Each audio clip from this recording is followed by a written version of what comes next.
Mesdames et messieurs, bonsoir et bienvenue dans votre émission préférée Sen Afternoon à travers la grande télé Rythme Prod qui est toujours plus proche de vous. Alors, comme à l'accoutumée, Sen Afternoon est là pour traiter les sujets d'actualité dont la société fait face. Alors, à ce niveau, aujourd'hui, on va parler sur les enjeux et les perspectives de la politique au Sénégal et quel avenir aborder pour un pays stable. Et à ce niveau, j'ai l'immense plaisir et le bonheur vraiment d'accueillir des jeunes qui ont vraiment des paradigmes dans l'ensemble pour parler sur l'actualité du Sénégal, particulièrement la politique. Et à ce niveau, M. Abdou Wathie, ici présent, ingénieur en développement territorial et membre de la cellule de communication de Awalé à Saint-Louis. Bonsoir. Excusez-moi. Bonsoir Pape, merci également pour l'invitation et merci également à l'autre invité, Madame Sané, je vous salue également et toute l'équipe de votre rédaction ici, je vous salue également de passage. Et je m'appelle Abdou Wathie, je suis ingénieur en développement territorial et spécialiste en système d'information géographique et membre également de la cellule communication du parti Awalé au niveau de Saint-Louis. Et pour juste peut-être dire Awalé, parfois certains disent c'est quoi le mot Awalé. Donc c'est un sigle qui veut dire And Wattu Askan Wi Liggéeyal Ëllëg. Super. Donc nous sommes membres de cette partie, du parti également, depuis sa création avec le docteur Abdourahmane Diouf, qui est actuellement le ministre de l'Enseignement supérieur, de la recherche et de l'innovation du Sénégal. Super Abdou. On a également parmi nous ce soir Madame Fatou Sané, qui est enseignante et femme de développement, actrice de développement, qui est également relais communautaire. Bonsoir. Bonsoir Paco, bonsoir chers internautes, bonsoir Monsieur Wathie. Donc c'est un plaisir d'être parmi vous, ici dans les locaux de Rythme Pro, dans l'émission Sen Afternoon. Vraiment ma lay remercier monsieur Paco bu baax ci émission bi. Donc ba ma am maye opportunité ñëw fii waxtaan avec les internautes ci li nga xamante ne moo ñu soxal ñun ñëpp muy la situation actuelle du pays. avec les enjeux yi nga xamante ne Sénégal mu ngi koy géte. Donc c'est un plaisir en tant que jeune, en tant qu'enseignante, mais aussi en tant qu'actrice de développement relais communautaire, mais aussi may yëngu un peu ci politique, nekk aussi membre parti bu ñuy wax Set Sénégal en tête ki nga xamante ne moo ko jiite muy Moustapha Guirassy, nekk l'actuel ministre de l'Éducation nationale. Donc c'est vraiment un plaisir d'être là. Merci beaucoup Fatou Sané. Comme ni ngeen ko gisee ñooy ñi nga xam ni ñooy sunu ay invité tey fii ci seen plateau Sen Afternoon fas yéene waxtaanee enjeu ak perspective yooyu nga xam ni mu ngi nekk ci politique gu Sénégal te comme ni ngeen ko gisee comme ni ñu ko gisee vraiment on a remarqué Abdou que Sénégal réew la bu nga xamante ni si politique am dafay jëm ci loolu nga xamante ni si ba mooy enjeu économique mooy enjeu éducation mooy enjeu sécurité mooy enjeu et tey ci loolu vraiment tax nañu invité leen pour yéen aussi en tant que ndaw en tant que citoyen ngeen andi vraiment loolu nga xam ni moom mooy seen xalaat ci ni réew mi di doxee. Et actuellement on a remarqué que tey Sénégal bëri na polémique ci géewu politique bi ci langue politique bi yaakaar naa ni ñu bëri dinañ wax ni loolu ay fake news la ay information yu ñu déformé la wala c'est la réalité. Lan ngeen ci xam lu ngeen ci xalaat lu jëm ci par exemple lu ci mel ni tukki son excellence monsieur Bassirou Diomaye Diakhar Faye ci biti réew foofu ca États-Unis jàkkaarloo ak ko nga xam ni mooy Donald Trump pour waxtaan ci enjeu ak perspective politique Sénégal ban gis-gis nga ci am. waaw gis-gis biñ ci am mooy que ni Sénégal dafa toll ci tournant bu décisif actuellement te boo xoolee li nga xamante ni mooy géopolitique également da ngay gis ni que ni dans tous les pays du monde également ku ci nekk ñi ngi daw du fexe am Sénégal parce que position bi mu nekkee c'est tellement stratégique. Donc loolu noonu yëpp tey bu amee yow ngay soog a ñëw ñu jox la nguur nga ci soog a jot nga ñëw aussi fekk dëkk bi ci guuta goo xamante ni sori na donc c'est très normal ngay dem ci ay pays yoo xamante ni gis ngeen que ni di nga mën a renforcer sa ay coopération yi nga amoon ak ñoom mais également mu mën la permettre à ce que nga refaire même les coopérations pour que ñu nekk ci benn position gagnant-gagnant. Donc tey sortie yi nga xamante ni le président de la République son excellence monsieur Bassirou Diomaye Diakhar Faye da koy def da ngay gis ni que ni loolu noonu lu war la jamono juñ toll nii parce que aussi tamit buñ ne endogénéité rek bu nit ñi jàpp ne que ni dañu tëju suñu biir donc d'accord on est pour l'endogénéité mais également le président de la République est pour l'ouverture vers l'extérieur. Absolument. Donc on les accueille les bras ouverts pour qu'ils viennent également investir au niveau de ce pays parce que Sénégal dafa nekk benn pays boo xam ne dafa am une attractivité territoriale bu important mu am également li nga xamante ni mooy une stabilité politique donc pour gën a xëcc suñu ay investisseurs donc lu mu gën mën tey dem def des coopérations avec les pays du nord day nekk lu nga xamante ni day jëriñ dëkk bi donc génn yu am solo la ci fi réew mi toll nii ngir ko ñu mën a am ay puissance tamit yoo xamante ni dinañ mën a liggéey ak ñoom ngir gën a jëmal kanam réew mi. Absolument mu nekkoon loo xam ne vraiment askan bi doon nañ ko séntu bien vrai que toog nañ lu yàgg gisuñu son excellence dem ci réew tubaab bi fu mel ne France Amérique et j'en passe bu nekk loo xam ni ñi rafetlu nañ ko ñi rafetlu wuñ ko ndax dañ jàpp ni président bi mu demee ils ont pas trop apprécié discours bu mu tenir devant Donald Trump. Fatou lan ngay xalaat lan mooy sa xalaat ci loolu. Voilà, merci beaucoup Paco may kontaan bu baax ci question bi ñu ma laaj donc son excellence monsieur Bassirou Diomaye Faye dem États-Unis pour rencontrer le leader mondial bu ñu ko mënee waxee noonu Donald Trump ku nekk xam ne neen nekkul ku ndaw donc pour man le président de la République du Sénégal génn loolu dem wuti li nga xamante ne moom lay ñëw andi ci suñu réew pour que mu nekk relation yoo xamante ni day nekk comme l'a si bien dit monsieur Wathie gagnant-gagnant donc loolu moi je trouve que c'est une bonne chose. En fait il faut aussi ñu rappeler toujours qu'est-ce que c'est instant bi la politique parce que politicienne la ñu war a bàyyi ici au Sénégal parce que dañu nekk ci actuellement ni trouble bi nga xamante ne lu ko andi moom mooy politique politicienne. Bon, donc, lan lañ tuddee politique, c'est l'art de gérer la cité. Moi, je dis que actuellement, ce qui se passe au Sénégal, c'est tout à fait le contraire. Absolument. Bon, je me dis que c'est la cité qui gère la politique. Je m'explique. Bassirou Diomaye Faye génn dem États-Unis, rencontrer Donald Trump, def un discours. Dans tout bien, il y a du mal. Dans tout mal, il y a du bien. C'est la loi de la nature. C'est comme ça. Nous, en tant que Sénégalais, moi, en tant que jeune, le discours qu'a tenu Diomaye Faye, en tant que président, non le que gissé. Nit ñi nan lañ waron def. Warul critique bi warul bare. Il faut juste ngeen xol ci anglais. Lan la bëgg wax, nu mu exprimer wu, lan la ci nit ñi wara comprendre entre guillemets. Voilà, mais suñu demee ne dem na waxee na ni Sénégal nangam ku nekk xëcc fii xëcc moi je trouve que c'est pas une bonne chose et c'est pas bénéfique pour le Sénégal. Absolument. Je pense que il faut que ñu poser les armes un peu. Il faut que ñu rappeler wu ne fii ku nekk jaar na fi. Ñu commencé ci Léopold Sédar Senghor. Ñu ñëw ci Abdou Diouf, ñu ñëw ci Abdoulaye Wade, après ñu ñëw ci le président Macky Sall. Actuellement c'est le président Bassirou Diomaye Faye. Ku ñëw da ngay bay sa waar ci li nga xamantene mooy suñu Sénégal. Bu ñu defee ne kenn ku ci nekk bu ñëwee nga ne di nga ko mettre les bâtons sous les roues. Ba du liggéey mais kan mooy perte c'est nous. Absolument. Ñun ñooy perte politique dafa am heure politique xam nga lan la heure élection jot kenn ku ci nekk ñëw wax sa doléance je ne dirais pas doléance jéem a convaincre la population que ne su ma jotee nii lay dérouler voilà su jotee mu ngi dérouler su dee baax nag baaxul lépp dañu war a accompagner parce que bu ñu ñëwee fii xeexoo bee xiiroo bee man j'avais honte quand j'ai vu que Bassirou Diomaye Faye mu ngi là-bas aux États-Unis crise di am fii au Sénégal ñuy dégg partout dans le monde Sénégal lee moo fa xew lee moo fa en fait c'est vraiment écœurant que moom mu dem di wuti pour le Sénégal ñuy dégg Sénégal ci ay absolument coow.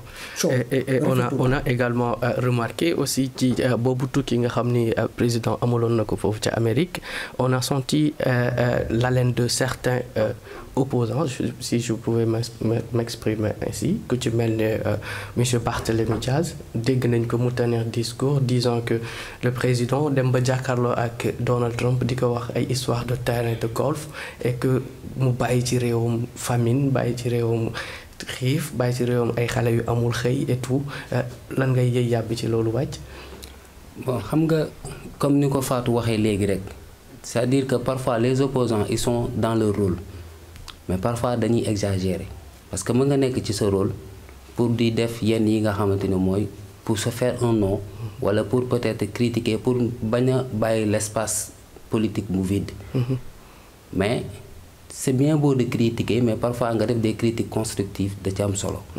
te dëkk bi dafa toll foo xamante ni dañu tolluñu ci xiiroo ŋaayoo mais dañu toll ci di tabax te le président de la République bu demee jàkkaarloo ak ku mel ni Donald Trump leader bu nekk dafa am benn caractère donc chaque leader y a une façon de communiquer avec lui.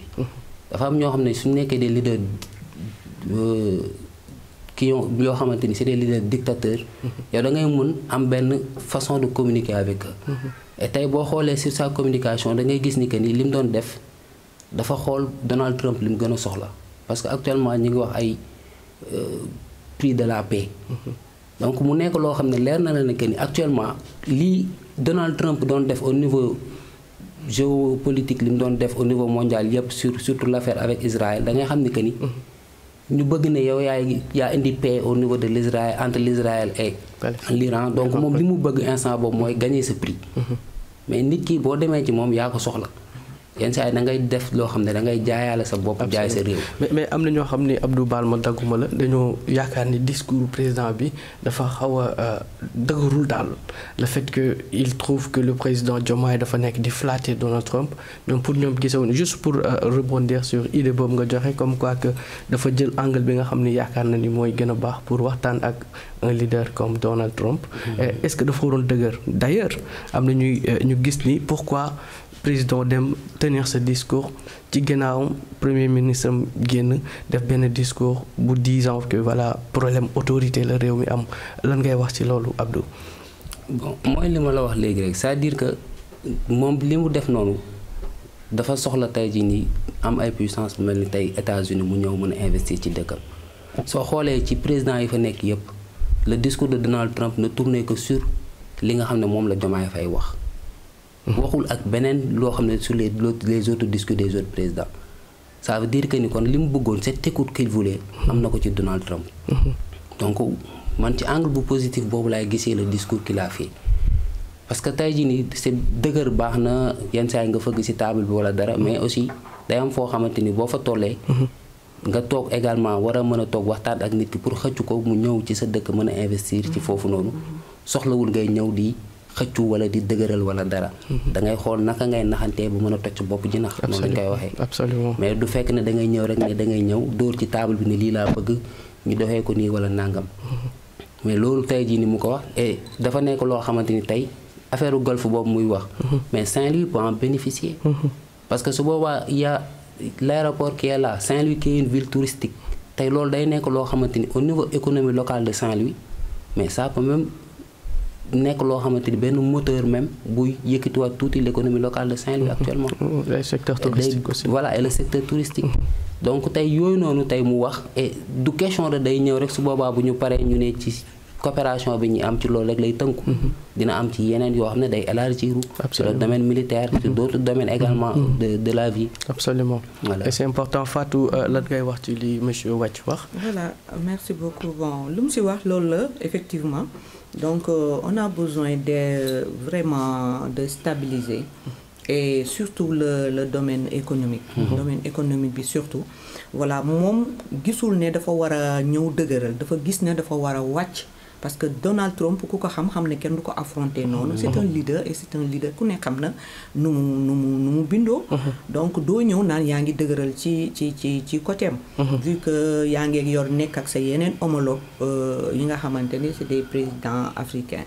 donc moom dégg na lu ko comme ni nga ko waxee voilà terrain de golf boobu noonu su ñëwee sur le plan économique vraiment ça peut booster Saint-Louis comme tu l'as si bien dit c'est une ville touristique donc mën nañ ci bénéficier wu mais aussi sur la stabilité du pays pas mal de temps yéen a ngi doon dégg Donald Trump am na Sénégal boole woon naka ci ñi nga immigrants yi nga xamante ni ñu leen doon génne donc ça fait le compte mu apaiser la situation climat social boobu nga xamante ni mu ngi commencé woon di tirer en longueur bon ñu jéem a kii ko noonu mu ko defee à l'extérieur donc si suñu diplomatie noonu lañ ko war a defee ici à l'intérieur du pays donc ñu calmer les tensions donc appeler à vraiment poser les armes pour xam ne actuellement nii du heure politique mais heure liggéey la bu heure politique jotee nag comme nu ma am habitude di ko waxee pour les jeunes nee naa leen politique du liggéey politique c'est juste que da nga war a ñëw apporter quelque chose pour mën a bâtir ce pays apporter quelque chose pour la population loolu mooy politique mais boo bëggee ne yow politicien nga voilà ku fi nekk lépp lu mu def voilà dama koy jël def ko ne donc nu ma ko waxee tout bien y a du mal tout mal y a du bien nañu jël li baax li ñu jéem ko kii te aussi ñu bàyyi benn affaire boo xam ne chaque jour dama koy wax nekk opposant terewul a ñëw liggéey ci gouvernement bi nga xamante ne mais pas mal de présidents ñu ngi ko fi doon def te loolu moom moo ñu sauvé ce Sénégal là moom mooy Ablaye Wade liggéey na ci gouvernement wu Abdou Diouf Macky Sall liggéey na ci gouvernement wu voilà Abdoulaye Wade et vice versa voilà kenn ku ci nekk am nga expérience boo xam ne yàlla may na la ko nga ñëw apporter ko pour ce Sénégal là comme nu ma am habitude aussi di ko wax Sénégal moo ñu mag ñun ñëpp moo ñu ëpp ñun ñëpp moo ñu ëpp muy man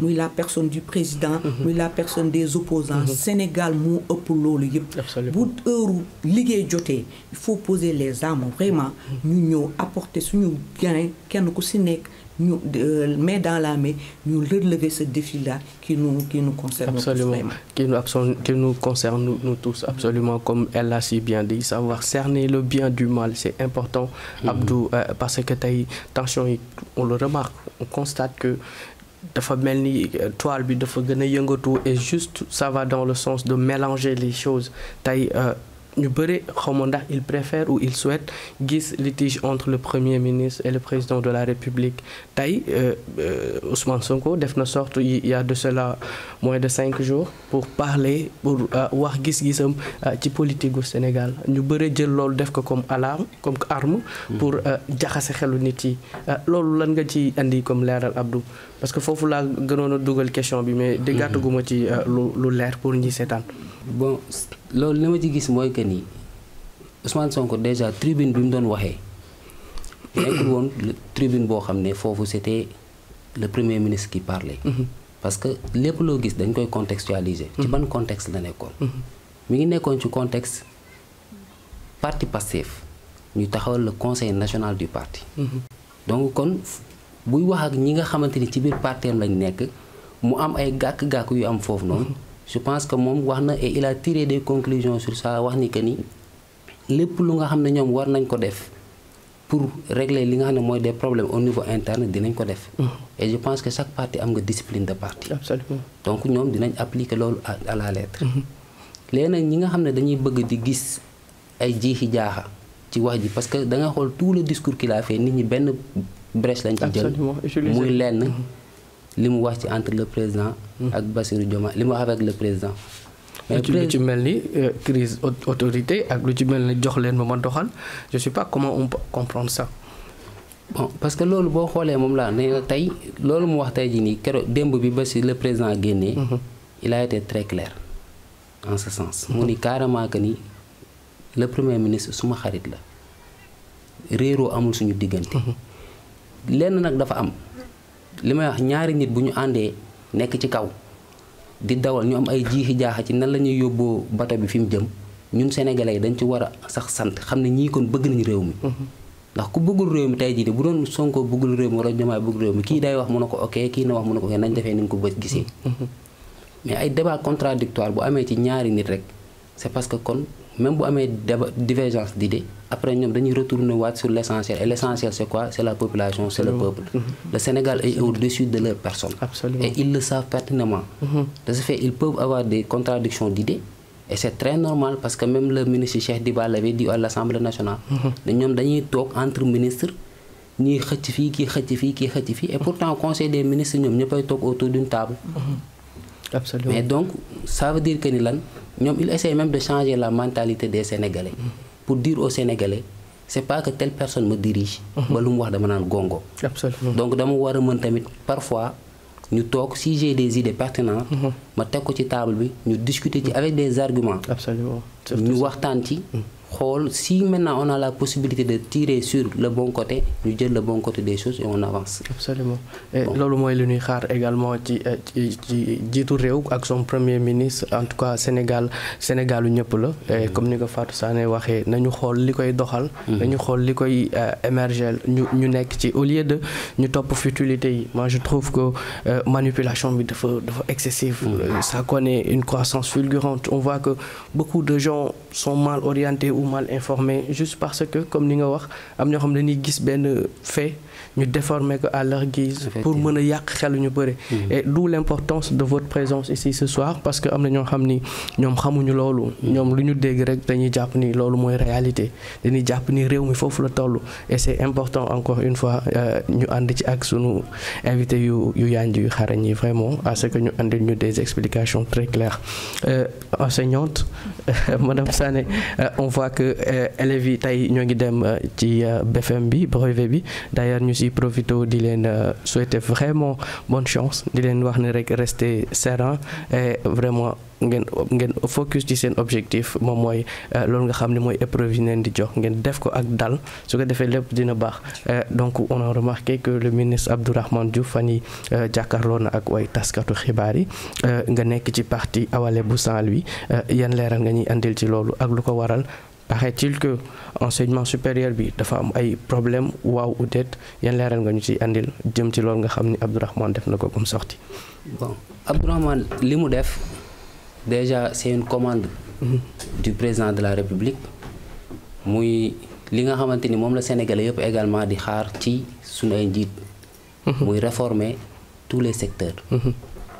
Donc du dangay réforme bi muy mujjee am c'était dañoo njëkk def une réforme sur l'enseignement supérieur en 1994 et deuxième réforme bi fi amaat c'était en 2013 donc 2013 à nos jours amaatul benn réforme bu am sur l'enseignement supérieur et à un moment donné il faut savoir aussi évaluer xool capitaliser les expériences mën a amaat donner d'autres orientations parce que la population aussi évolue et la société évolue également comme ni ñuy wax li ko Darwin di waxee une société naît se transforme et disparaît une autre société naît c'est ce cycle qu'on vit tout le temps. Absolument, une continuité. Voilà maintenant tolloon nañ ci foo xamante ni les jeunes la jeunesse en 2013 perception bi mu amoon sur la société sur la vie sur l'enseignement bokkul ba léegi si ak cette jeunesse d'aujourd'hui. Donc les attentes sont beaucoup plus énormes et pour ce faire aussi mën a nekk en étroite aussi alignement avec l'agenda national de transformation Sénégal 2050 bi nga xamante ni dañu bëgg booster le secteur privé national. Donc il faudra à ce que aussi jël des réformes sur l'enseignement supérieur. Absolument. Parce que c'est li ñuy wax l'enseignement supérieur c'est le capital humain. Et on ne peut pas penser au développement sans pour autant avoir un capital humain qualifié. Absolument. te loolu noonu ci la le ministre nekk di taxawal des réformes sur ça boo xamante ni c'est une large discussion et tous les acteurs y sont conviés. Absolument muy nekk loo xam ni buñ ci doon wax dina yaatu lool. Mais Antesri 2050 bi comme ni nga ko expliqué tout à l'heure laataa ñuy dellu si loolu Sané en tant que enseignante ñu gis ni tey li nga xam ni mooy éducation fii ci Sénégal ñii nee nañ tàggatémbe na ñii nee nañu déedéet moo xam université la moo xam ñi nekk ci cours moyens yi la parce que boo jëlee exemple ci baccalauréat yi ñun génn résultats yi ñu bëri nee nañu dafa catastrophique et lan ngay wax ci loolu. Voilà, merci beaucoup Paco. Donc moi am contentement rek ci sa question. Vraiment je vois que l'éducation au Sénégal actuellement ni système éducatif bi avec le ministre de l'éducation nationale mu ngi ciy def liggéey bu am solo. Dañu commencer parmi ci enseignants yi. Donc plus de 4000 signé arrêtés yi nga xamante ne ñoom ñoo nekkoon ci table bi depuis des kii mooy lenteur administrative yi nga xamante ne yaa ngi koy dégg.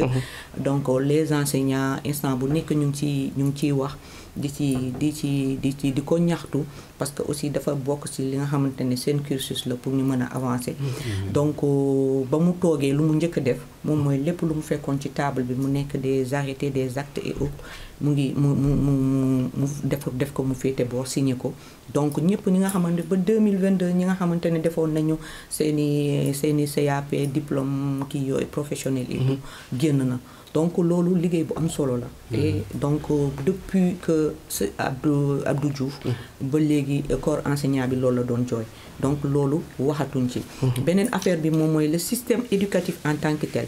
Donc mu def appel à tous les citoyens si l'éducation des valeurs mu nekk lu am solo. mu may mettre en place li ñuy wax le plateforme Nité bi nga xamante ne actuellement nii mu ngi dekk vraiment kii bi nga xam ne dafa am solo mooy transformation humaniste bi nga xamante ne vraiment buñ ko appliquer parce que loolu moom effectivement moom moo nekkoon ci Sénégal donc xanaa année 2000 yi ba léegi la éducation yi changé sax parce que booy xool l'éducation des valeurs da nga daan juddu fekk sa maam fekk sa yaay fekk sa papa ñëpp di dund ci benn kër donc mu am yërmande bi fi am mu am engagement la jom la fulla la fayda bi nga xamante ne loolu moom moo téyewee Sénégal ba nga xam ne nit ki di nga am nekk xale di nga am jombo def yenn yi am kersaay def yenn yi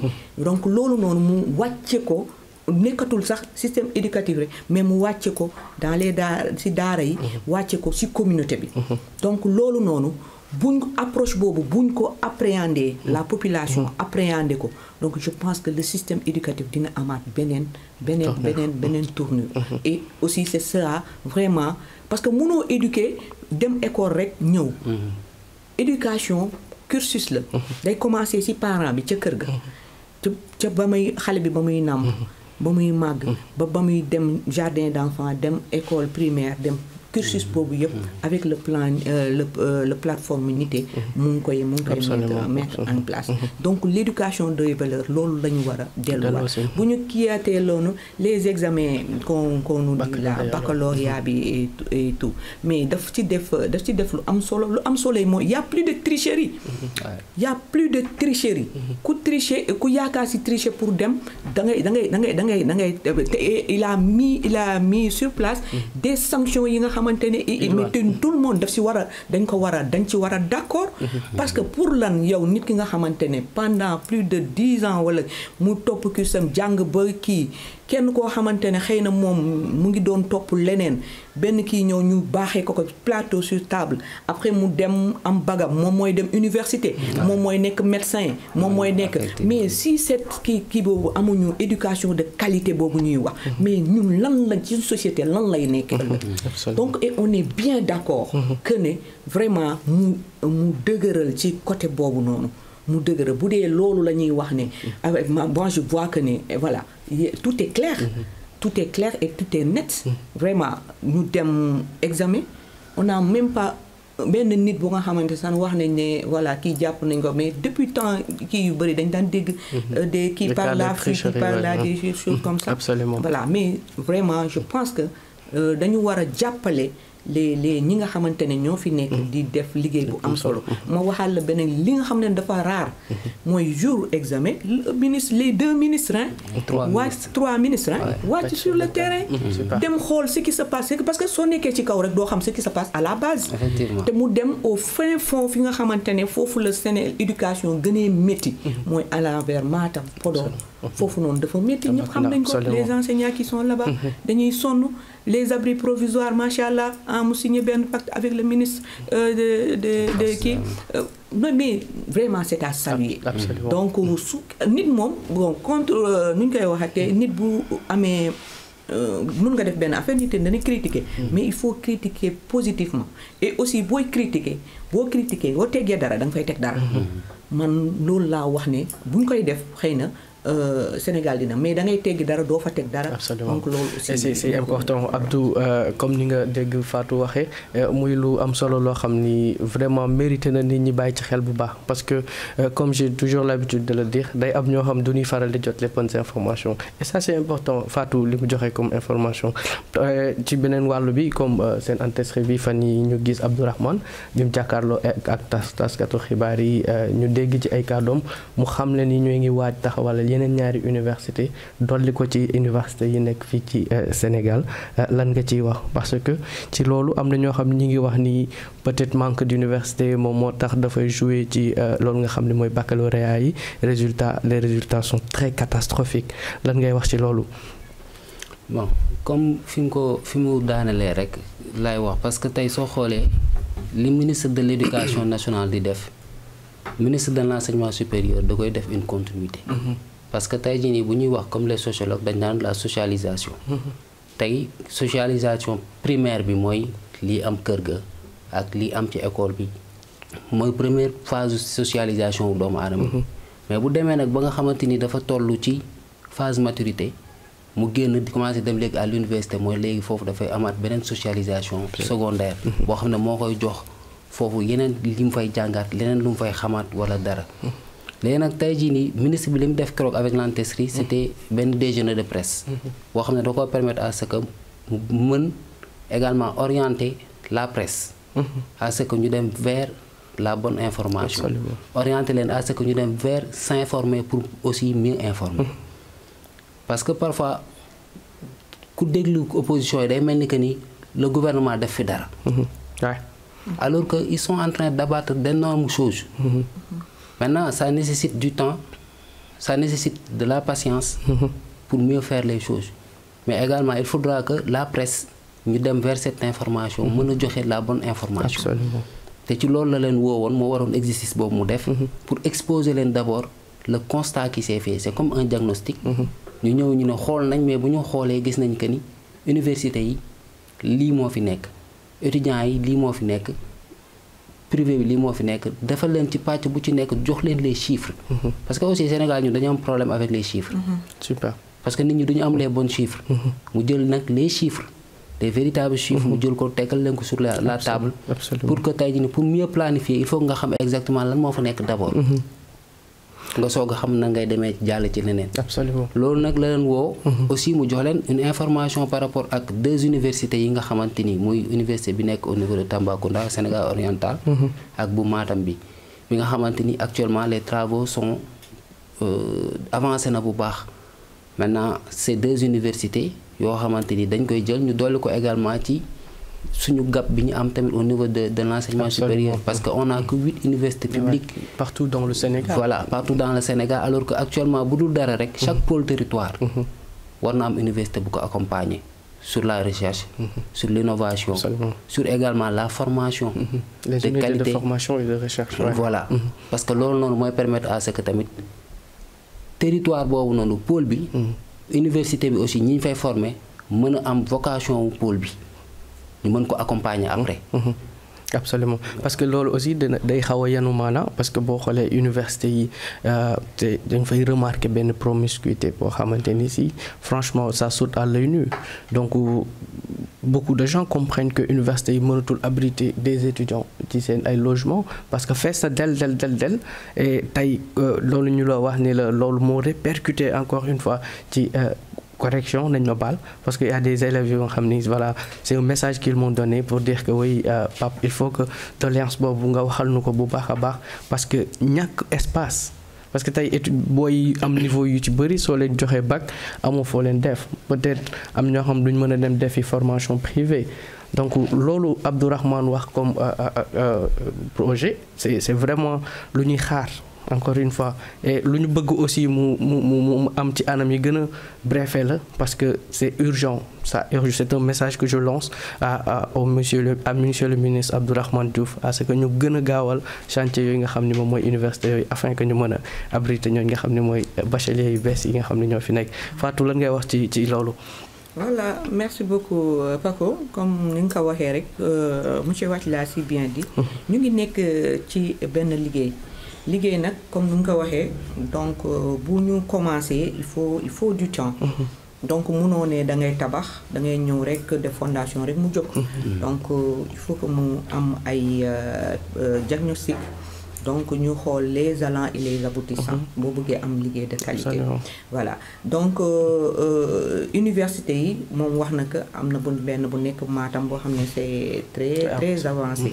donc abri provisoire yi tamit buñ ko lijjantee mu féete boor macha allah xale yëpp tous les enfants iront à l'école incha allah. donc ñu nekk ci aussi sensibilisation boobu noonu. donc tous les enfants ont le droit d'aller à l'école, d'être instruits. Mais aussi man tout le temps damay wax xale yi que ne nekkul ne da nga war a jàng am bac rek kut tu dois aller à l'université. donc ñu bëri voilà jàng nañu pare nañu dem nañ université mais au final. absolument. donc il faut aussi que ñu def rétro-prospection sur ñun. donc surtout les jeunes. man tout le temps loolu laay wax jeunesse bi nee naa leen jàng du école ba kese du université ba kese. am na si ñoo xamante ne ils se sont formés toutes seules moi je prends mon exemple.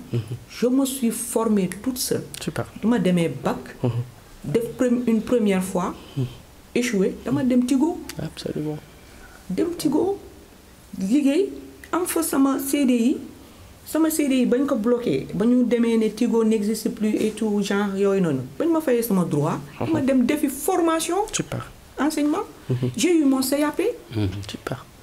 il faut savoir aussi que ne bu fii baaxulee nga gëm sa bopp. gëm ne nekkul ne état bi moo la war a defal lépp. aussi loolu noonu benn conseil la tout le temps dama koy wax jeunesse bi même l'association des jeunes bi ma yore c'est une association des jeunes de lutte contre le chômage. tout le temps su may def consultation ak ñoom c'est ce que je l'ai dit que ne formation ku nekk mën nga former sa bopp.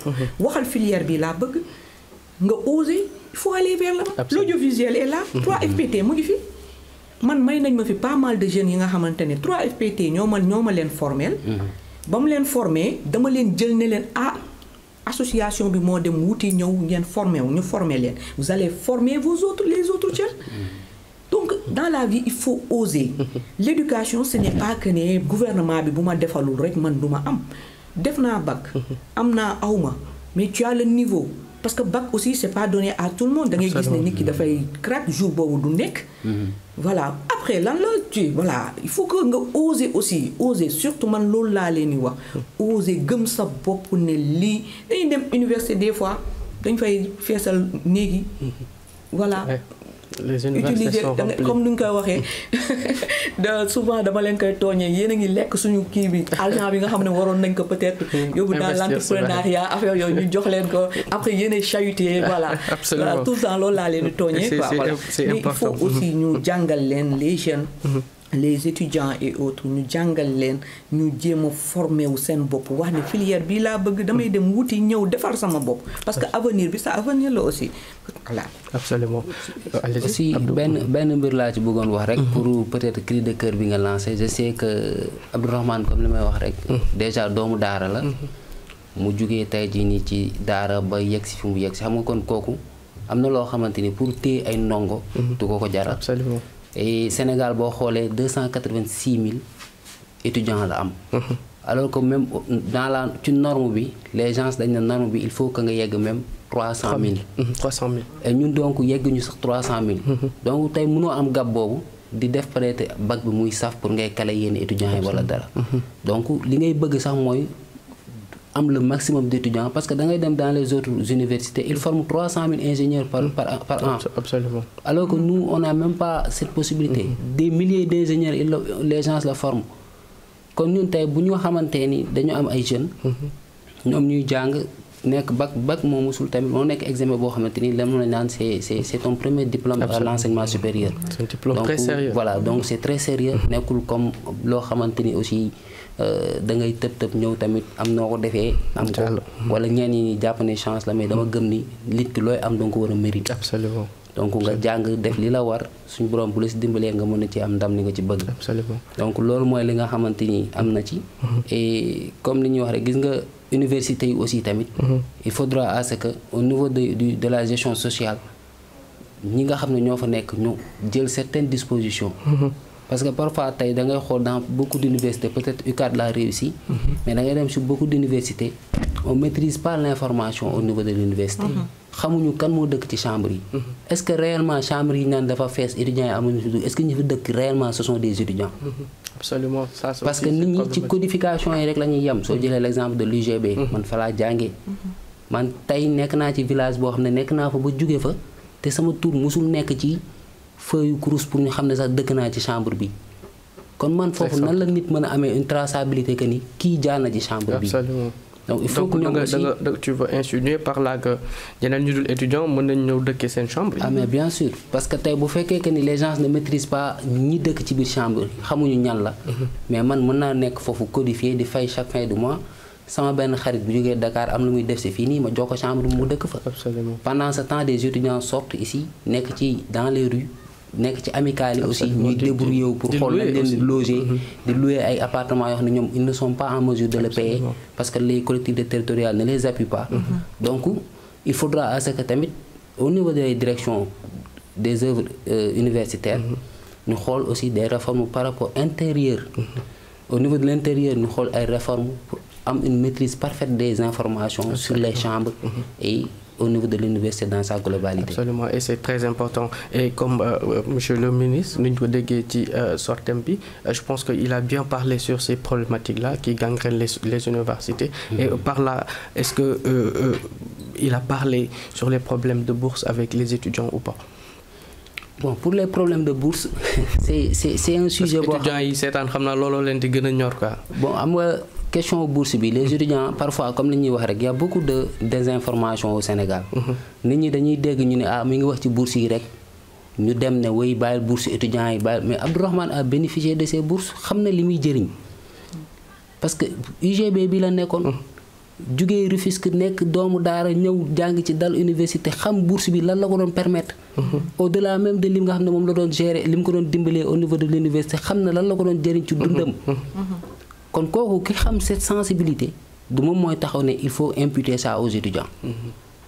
mais nag lan ngeen ci envisager. y a des critères comme ni mu ko waxee xam nga y a des critères qui ont été établis sur la question de la bourse. maintenant est-ce qu'il faut appliquer ça à la lettre ou bien xool yeneen modalité yu nit ñi def wala dara raison pour laquelle moi li ma la wax ci antisri bi. c'est un agenda qui permettra de mettre des réformes il y a 8 commissions. des commissions c'est des ateliers qui va se faire. et ci commission yooyu noonu am na boo xam ne la question de la bourse ci loolu lañ ciy liggéey donc loolu les acteurs qui sont là-bas. parce que y a les professeurs sont représentés la société civile le secteur privé les étudiants si toutes les couches de la société sont représentées même des députés sont là-bas au niveau de ces exercices. Absolument. Comme ça permettra avec ces échanges ñu mën a génne sur la question de la bourse des réformes ou bien des recommandations.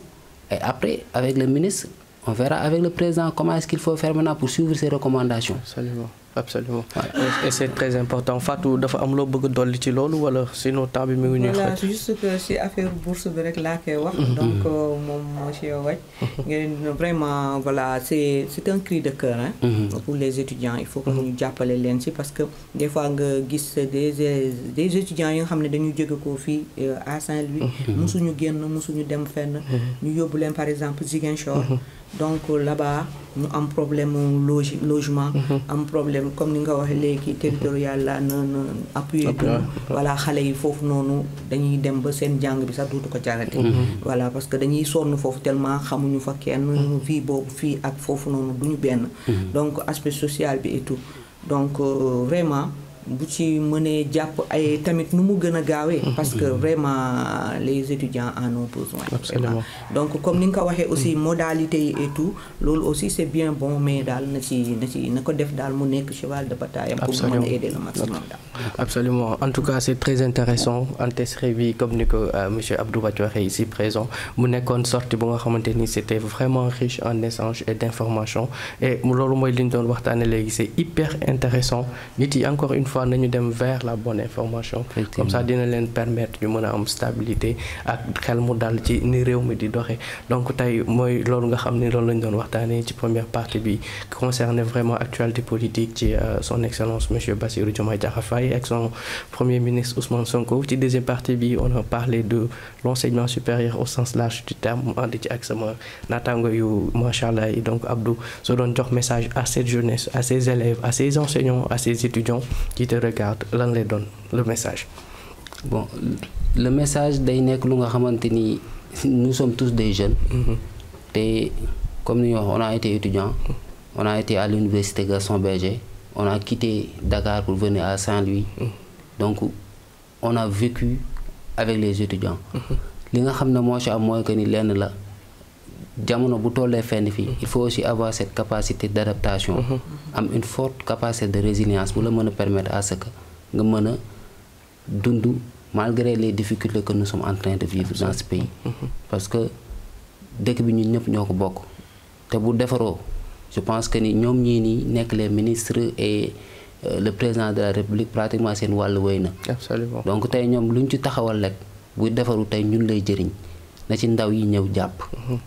jël ko def ko seen yëfu bopp di dem vers la bonne information et aussi partager cette information à leurs proches à leur famille. ñu xam ni que ni le gouvernement qui est en place lim nekk di def nii ñun la koy defal ak suñu ay doom ak suñu ay rakk yi nga xam ne ñoo war a ñëw tey ñu xam loolu. ñu naan ni ko Abdourahmane di waxee mooy que ni tey jii nii c'est dans la concordance des cœurs que l'on peut gérer ce pays. Absolument. mais c'est pas di xëccoo wala dara ku nekk di wut lu muy paccoo wala dara. ñoo ko bokk nañ ko toog waxtaanee. ñu àndandoo ci liggéey ko defar ko. xam ne réew mi suñu réew la bu ñu ko defaree Sénégal benn bopp la kenn mënu ko xar ñaar. ñëpp a bokk ndey ñëpp a bokk baay. donc loolu mooy message bi ñuy lancé di wax aussi aux étudiants que ni Abdourahmane est avec eux Abdourahmane les comprend Abdourahmane est là pour le servir. Absolument. Et il fait tout son maximum pour que l'enseignement supérieur soit un enseignement supérieur de qualité. Un enseignement supérieur où la recherche est au centre des interventions et que l'innovation également soit au centre des interventions de l'État du Sénégal. Absolument. Parce que sans cette innovation, sans la recherche, on ne peut pas aller loin. Et il l'a très bien compris et il veut également réformer cette université pour qu'on ait une université qui nous ressemble, une université endogène, une université où on sent que cette université est faite pour nous et que c'est nous également qui allons continuer ça ci bu ñu génnee ci université bi pour mën a daal di doxal suñu réew. Parce que dinañu permettre ñu am des capacités requises pour le faire. Loolu mooy li nga xam ne lañ ci doon wax di tëjee wax bi rek ci loolu. Allez-y.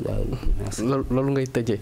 En tout cas c'est hyper intéressant ce que monsieur Abdou Wathie vient de dire comme message, d'ailleurs un message très fructueux, court, clair et précis à l'endroit de ces étudiants là et yaakaar naa ne dinañu percevoir ce message qui va vraiment interpeller monsieur le ministre Abdourahmane Diouf. Fatoumata Sané, actrice de développement, femme de relais communautaire, enseignante, tey boo doon joxe message pour ñi lay seetaan lan lay doon. Voilà, Paco, merci beaucoup. En tout cas message bi may joxe mooy à la population que ñu defati retour aux valeurs. Valeur dafa am solo lool ci parce que réew dafa am lu koy tënk.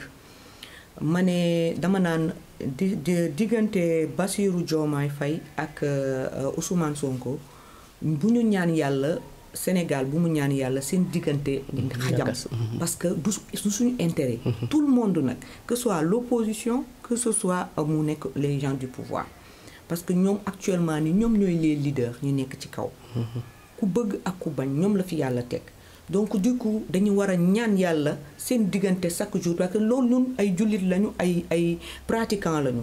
ay nit yu gëm yàlla lañu. donc nit boo gëmee yàlla bul nangu di ñaan yàlla diggante ñaari nit sax muy xajam.